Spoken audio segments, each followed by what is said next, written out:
শুনছো? শুনছি তো, বলো। পরশুদিন তো তোমার জন্মদিন। হ্যাঁ, তাতে কি? একটা কথা ভাবছিলাম, বলবো? বলো না। আমার না খুব ইচ্ছে তোমার জন্মদিনে তোমায় একটু পায়েস আর কেক বানিয়ে খাওয়াবো। তুমি আমাকে অল্প করে চাল, দুধ, চিনি আর ময়দা এনে দিও। আমাদের মতো গরিব মানুষদের কি আর ওসব করা মানায়? ওসব বড় লোকদের জন্য। দেখো, 6 মাস হলো আমাদের বিয়ে হয়েছে, আমি তো তোমার কাছে কখনো কিচ্ছু চাইনি। আমার এই ইচ্ছেটা একটু পূর্ণ করতে দাও। এ তো আমি জানি তুমি কখনো আমার কাছে কিচ্ছু চাও না, কিন্তু আমার এমনই গরিব অবস্থা যে তোমার এই সামান্য ইচ্ছেটুকু মেটানোর অর্থ আমার কাছে নেই। তুমি মন খারাপ করো না গো, আমার খুব কষ্ট হয়। তুমি বরং একটা কাজ করো, আমার বিয়ের বেনারসিটা নিয়ে বাজারে যাও। ওটাতে রূপোর ফুল বসানো আছে, ওটা বিক্রি করে যা পাবে তাই দিয়ে ওই কটা জিনিস আর তোমার জন্য একটা সুন্দর পোশাক কিনে আনতে পারবে। কি বলছো? এটাই তো তোমার একমাত্র ভালো শাড়ি। তাতে কি হয়েছে? তোমাকে জন্মদিনে পায়েস আর কেক খাওয়াতে পারলে আমার থেকে খুশি আর কেউ হবে না। তুমি যাও না, লক্ষ্মী।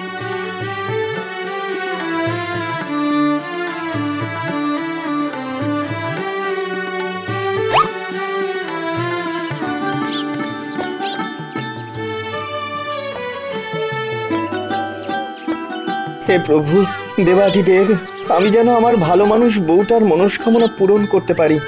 আমি তোমাকে পায়েস খাইয়ে যাব ঠাকুর।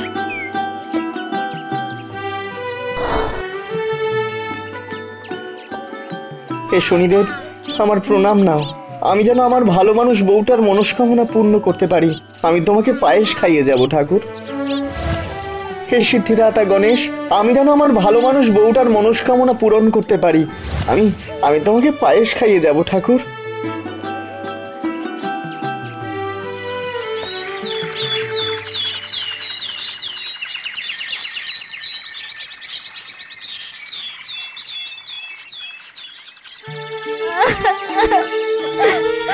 কি হয়েছে বন্টি, তুমি কাঁদছো কেন?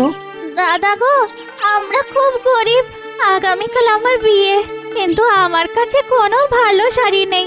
ঘরে এই কটা বাসন ছিল, ভেবেছিলাম এগুলো বেচে একটা শাড়ি কিনবো, কিন্তু পুরনো বলে কেউ কিনছে না। কি হবে জানি না। আরে, এত মিষ্টি একটা মেয়ে কত দুঃখে আছে। কেঁদো না বন্টি, আমার কাছে এই বেনারসিটা আছে, তুমি এটা নাও। আশা করি এতে তোমার সমস্যা মিটবে। কিন্তু এইটা কেনার পয়সা আমার কাছে নেই। মনে করো তোমার দাদা তোমাকে এটা দিল বিয়ের উপহার। নাও নাও, ধরো। বেশ, তুমি তাহলে আমার বাসনের ঝুড়িটা নাও। আচ্ছা বেশ, ভালো থেকো বন্টি, বিবাহিত জীবন আনন্দের হোক। ভালো থেকো।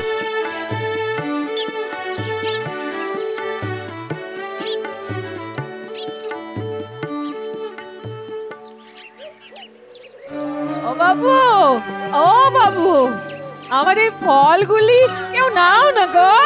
আমার বাচ্চার অসুখ, অনেক টাকা লাগবে ওষুধ কিনতে। নেবে গো কেউ? ও বাবু, বাবুরা।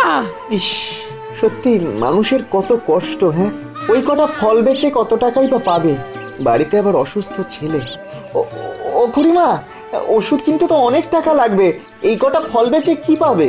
আর তো কিছু নেই বাবা, বাড়ির কাছে যে কটা ছিল বেড়ে এনেছি। দাম না পেলে ছেলেটাকে আর বাঁচাতে পারবো না। তবে তুমি একটা কাজ করো, আমার এই কাঁসা পিতলের বাসনগুলো নাও, এগুলো বেচে একটু বেশি টাকা পাবে, তাই দিয়ে ওষুধ আর পথ্য কিনো, কেমন? নাও নাও, ধরো।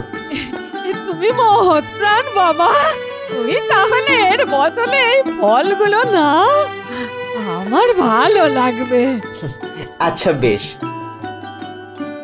আমি ভগবানের কাছে তোমার ছেলের জন্য প্রার্থনা করব, ও নিশ্চয়ই সুস্থ হয়ে যাবে। দেখো,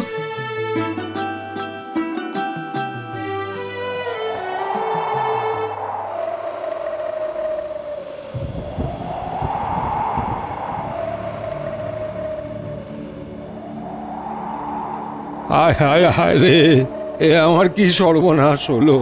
একটা টাকাও নেই, এদিকে খিদে পেট চলছে, এবারে বুঝি মরেই যাব।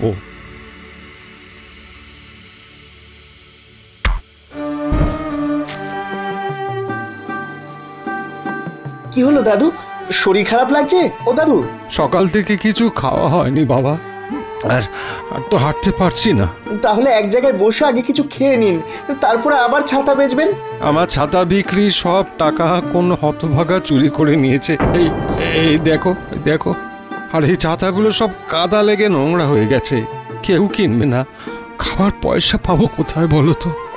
এই নাও দাদু, আমার কাছে কিছু ফল আছে, এখন এগুলো খাও, একটু সুস্থ লাগবে। নাও নাও, খাও খাও। তুমি তো ভারী দয়ালু, অজানা মানুষের জন্য এত চিন্তা। তবে তুমি আমার এই কাদামাকা ছাতাগুলো নিয়ে যাও, আমি শান্তি পাবো। ঠিক আছে, তাতে যদি তুমি খুশি হও তো নেব। আমি এখন চলি, কেমন? সত্যি দেশে কত দুঃখী মানুষ, ওদের দরকার তো আমাদের থেকেও বেশি। আমার জন্মদিন তো আবার আসবে, রেনুকে বুঝিয়ে বললেই হবে, ওর মনটা খুব ভালো। তাছাড়া এই ছাতা চারটে যদি কোনোভাবে বিক্রি হয় তাহলে তো কথাই নেই। এই যা,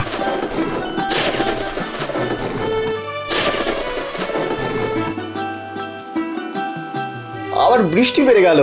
ছাতাগুলো বরং বৃষ্টির জলে একটু পরিষ্কার করে নি।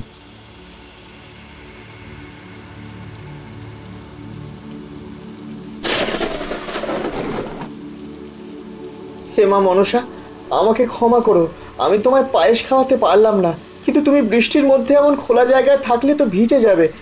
আমি বরং তোমার মাথায় একটা ছাতা দিয়ে ঢাকা দিয়ে দিই। হ্যাঁ,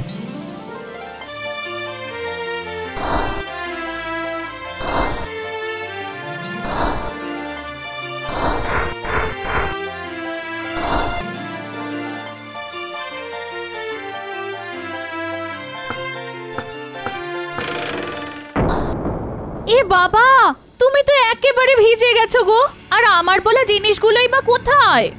বলছি বলছি, সে যে কি কাণ্ড সব হলো, কি বলবো তোমায়।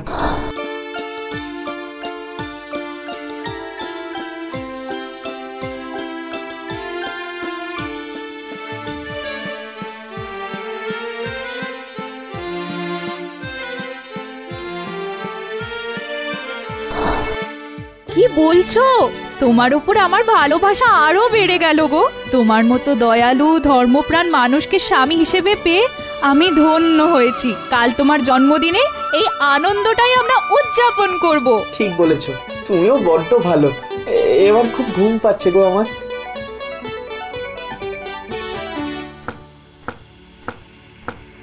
এই এই শুনছো? দরজায় কেউ আওয়াজ করছে। সে কি? এত রাতে কে আসবে? দাঁড়াও দাঁড়াও, দেখছি। তোমাদের সারল্য, উদারতা আর মানুষের প্রতি ভালোবাসা দেখে আমরা খুবই প্রীত হয়েছি। তাই তোমাদের জন্য জন্মদিনের এই উপহার এনেছি। আমাদের আশীর্বাদে তোমাদের কষ্ট খুব শীঘ্রই দূর হয়ে যাবে।